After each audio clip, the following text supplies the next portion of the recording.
और दोस्तों हमारे चैनल में आप सभी का हार्दिक हार्दिक स्वागत है। दोस्तों मध्य प्रदेश के प्रमोशन को लेकर बहुत बड़ा बिग अपडेट आया है। वहाँ जो कर्मचारियों का प्रमोशन होने वाला है, बहुत दिन से ये इसका लफड़ा चल रहा था। इसमें सभी कैटेगरी का प्रमोशन होगा और कैटेगरी वाइज प्रमोशन होगा, ऐसा फार्मूला बनाया गया है। सुप्रीम कोर्ट के आदेशानुसार या सुप्रीम कोर्ट के नियमानुसार ही फैसला होगा। तो ST SC OBC जनरल जो जिस वर्ग में आता है उसी वर्ग में उसका प्रमोशन होगा। यानी इससे जो है लगभग 2 लाख पद खाली होंगे और फिर इन पदों को भी भरा जाएगा। तो कैसे कैसे क्या होगा, कि इनका बयान कैसे आया और इसमें जो संघ है उन लोग का सोचना क्या है, मुख्यमंत्री का सोचना क्या है, मंत्री का सोचना क्या है, केंद्रीय मंत्री जो है उनका सोच क्या है, टोटल हम लोग डिटेल जानेंगे। तो नए हैं तो चैनल को लाइक शेयर और सब्सक्राइब करें, नए नए अपडेट के लिए वीडियो देखते रहेंगे। और सभी बड़े बड़े राज्यों का, यानी प्राय सभी राज्यों का अपडेट आपको मिलते रहेगा। तो चलिए हम लोग फटाफट शुरू करते हैं। मध्य प्रदेश में सरकारी अधिकारी कर्मचारियों को प्रमोशन का रास्ता साफ हो गया है। मुख्यमंत्री डॉक्टर मोहन यादव ने उच्च स्तरीय बैठक में जिस प्रस्तावित फॉर्मूले पर सैद्धांतिक सहमति दी है उसके अनुसार प्रमोशन के बाद 2,03,000 यानी 2 लाख मान के चले खाली पद होंगे, जिन पर नई भर्तियां भी होगी। ये पद 2 साल में फिर भरे जाएंगे। इसकी तैयारी प्रमोशन प्रक्रिया के समानांतर चले जाएगी। मेरे प्रमोशन होते जाएगा, फिर पद भरते जाएंगे, इसमें समय लगेगा।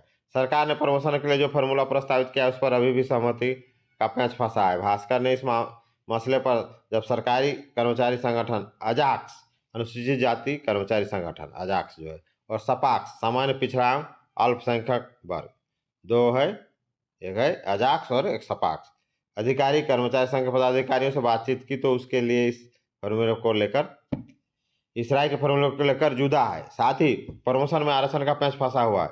मध्य प्रदेश में किस तरह से प्रमोशन होगा, अजाक्स और सपाक्स और कर्मचारी संगठन क्या कहते हैं, प्रमोशन में आरक्षण को लेकर बाकी राज्यों को सुप्रीम कोर्ट ने क्या निर्देश दिए हैं।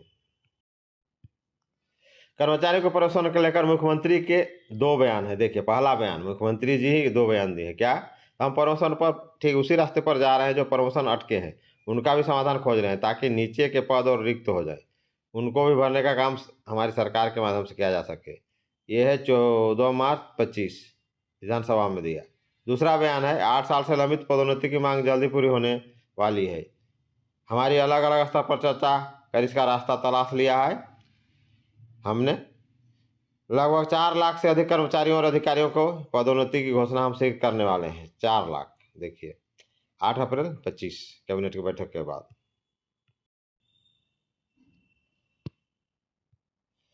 वर्ष 26-27 और वर्ष 27-28 में लगभग 1-1 लाख पदों पर भर्तियां होगी, क्योंकि मौजूदा साल में अलग अलग समय में प्रमोशन दिए जाएंगे। वित्त विभाग ने भी इसी हिसाब से विभागों को तैयारी करने का निर्देश दिए हैं। यह भर्तियां कर्मचारी चयन मंडल और मध्य प्रदेश लोक सेवा आयोग MPPSC के माध्यम से कराई जाएगी। देखिए कैसे वेतन बढ़ रहा है, वेतन भत्ते विभाग का देखिए स्थापना व्यय, यहाँ देखिए ग्राफ से समझिए इसको, इस तरह देखिए। और वित्त विभाग देखिए यह स्थापना व्यय कैसे है, चलिए अब जाने किस फॉर्मूले से भर जाए खाली पद। एक और खाली पदों की संख्या 1 से 50 तक। यहाँ 2 चरण में भर्ती होगी। पहले साल 50% पद भरे जाएंगे, बाकी 50% अगले साल भरे जाएंगे। एक ऐसे कैडर जहाँ पदों की संख्या 51 से 200 तक है, 3 चरणों में भर्ती होगी। ऐसे कैडर जिसमें खाली पदों की संख्या 51 से 200 तक है, इसमें 3 चरणों में भर्ती होगी। यदि पद 33% से कम है तो एक बार में भरे जाएंगे। यदि 33% या से ज़्यादा है तो 66% से कम है तो 3 साल में भरे जाएंगे। और पहले साल 8%, दूसरे साल 46%, तीसरे साल 46% भरे जाएंगे। यदि खाली पदों की संख्या 66% या उससे ज़्यादा है तो पहले साल 8%, दूसरे साल 31%, तीसरे साल में 31 और चौथे साल में 30% भर्ती होगी। ऐसे कैडर जिसमें खाली पदों की संख्या 200 से ज़्यादा है, इस फार्मूला से भर्ती होगी। देखिए 200 से ज़्यादा, यदि खाली पद 25% से कम है तो एक बार में रिक्त पदों की पूर्ति होगी।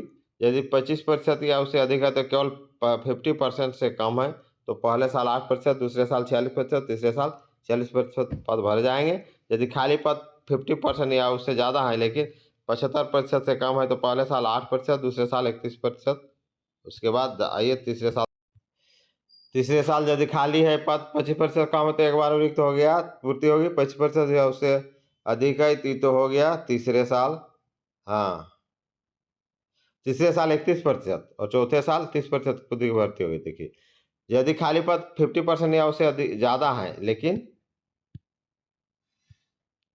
75% से कम है तो पहले साल 8%, दूसरे साल 31%, तीसरे साल 31% और चौथे साल 30% की पूर्ति होगी। यदि खाली पद 75% या उससे ज़्यादा है तो पहले साल 8%, दूसरे साल 23%, तीसरे साल 23%, चौथे साल 23% और पाँचवें साल में 23% पदों पर भर्तियां होगी। 10 विभागों में 75,000 से ज़्यादा पद खाली। देखिए स्कूल स्कूली शिक्षा 24,500, गृह 20,000, ऊर्जा 4,700, उच्च शिक्षा 6,500, तकनीकी 5,000, तकनीकी शिक्षा 5,300, वन 4,250, पंचायत एवं ग्रामीण विकास 2,600, पशुपालन 2,200, जल संसाधन 2,500, राजस्व 2,525। सरकार के इस फॉर्मूले पर क्या है कर्मचारी संगठनों की राय, इसको भी जानते हैं। कर्मचारी संगठन क्या कहते हैं। सरकार ने प्रमोशन के साथ खाली पदों को भरने का जो फार्मूला तैयार कर लिया है, मगर कर्मचारी संगठनों के प्रस्तावित फार्मूले को लेकर राय अलग अलग है। हालांकि अभी नियम सामने नहीं आए हैं, मगर संगठनों ने अपनी तरफ से सरकार को सुझाव दिए हैं। सपाक्स के 3 सुझाव हैं। सपाक्स प्रमोशन 100% की बजाय 50-50 हो। सपाक्स यानी सामान्य पिछड़ा एवं अल्पसंख्यक वर्ग अधिकारी कर्मचारी संघ के प्रदेश अध्यक्ष डॉक्टर के.एस. तोमर का कहना है कि सरकार ने वर्टिकल रिजर्वेशन का फॉर्मूला तैयार किया है, यानी एससी और एसटी को 36% प्रमोशन का लाभ मिलेगा। इससे सामान्य पिछड़ा वर्ग और अल्पसंख्यक पिछड़ा वर्ग कर्मचारियों का नुकसान होगा।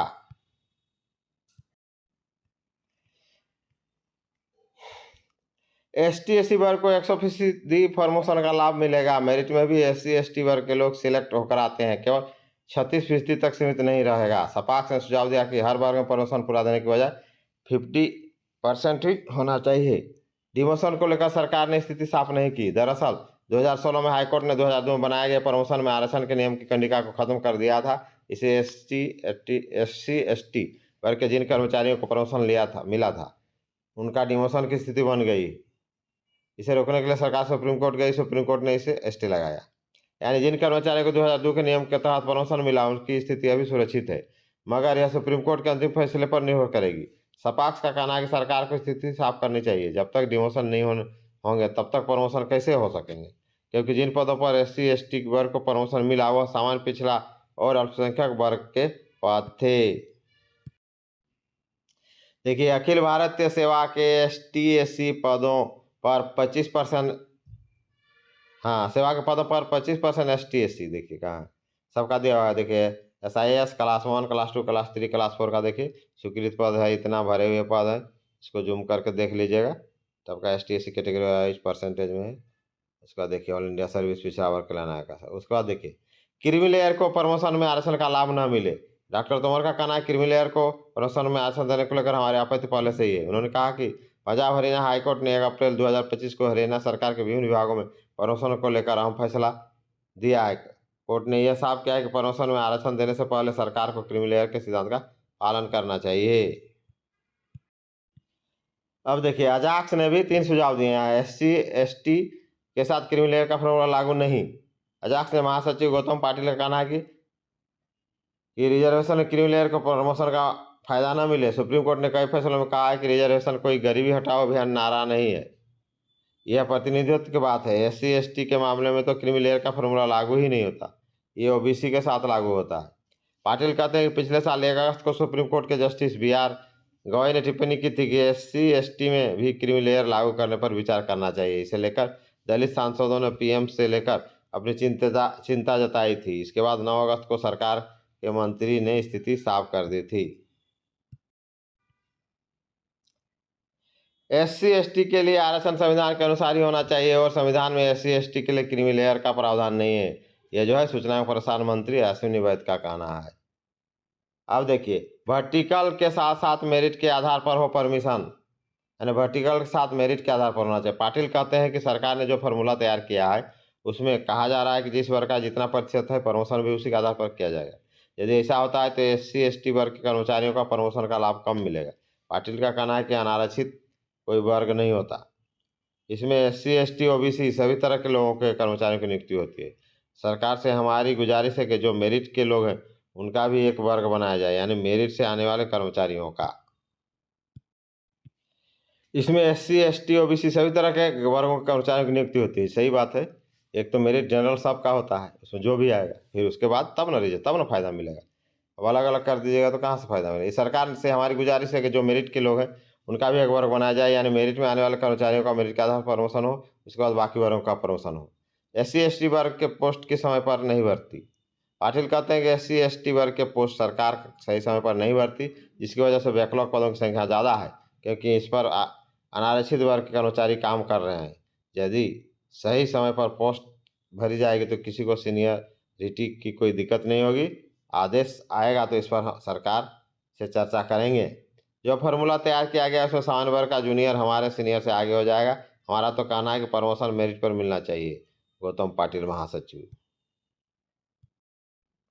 मंत्रालयीन कर्मचारी संघ बोला, पात्रता तिथि से मिले फायदा। मंत्रालयीन कर्मचारी संगठन का सुझाव कि प्रमोशन का लाभ पात्रता तिथि से मिलना चाहिए। मान लीजिए किसी का प्रमोशन 2017 में होना था तो उसे 2017 से ही प्रमोशन मिलना चाहिए, भले उसे एरियर या फिर दूसरी सुविधाएं न मिले।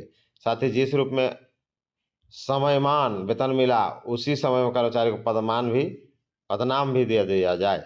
आज स्थिति है, कर्मचारी उच्च पदों का वेतन ले रहे हैं और काम निम्न पदों पर कर रहे हैं। जैसे पटवारी आरआई का वेतन ले रहे हैं मगर काम पटवारी का कर रहे हैं, इससे सरकार का भी नुकसान हो रहा है। अब देखिए, मैं इस पॉइंट से सहमत हूँ कि हर व्यक्ति को अपने वर्ग में आगे बढ़े, दूसरे वर्ग से में अतिक्रमण न करे। इतना रिलीफ मिलता है तो अच्छी बात है। सुधीर नायक, अध्यक्ष, मंत्रालयीन कर्मचारी संघ। दोस्तों, ये बिग अपडेट है। नए हैं तो चैनल को लाइक शेयर करें, नए नए अपडेट के लिए वीडियो सब्सक्राइब करें। जय हिंद, जवाहर झारखंड।